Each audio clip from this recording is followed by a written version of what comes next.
Hey guys, I haven't updated in a while. It's been a while since I worked on the car. Just want to give you a couple updates on the suspension binding. Hard to see in video, but that's a radius rod attached to a heim joint. What I've done is I've backed the heim joint out on both sides, 1/2 inch.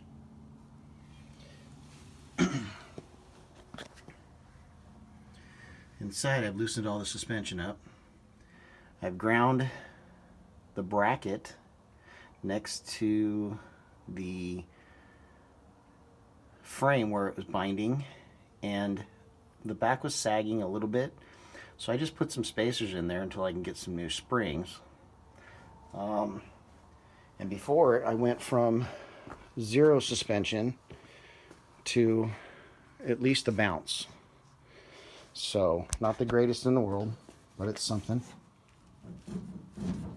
About 2.5 inches down travel, you know.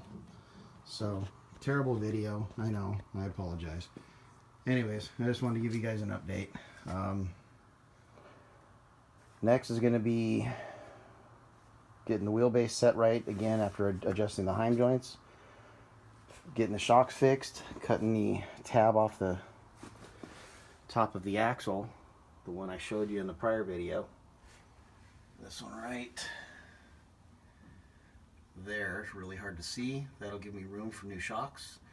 I'm going to get a shorter shock by about 1 inch. That should actually make this thing drivable, because before it was literally driving on a rock. Also, next project, brake master, leaking like crazy, not holding pressure, you know, all that good fun stuff.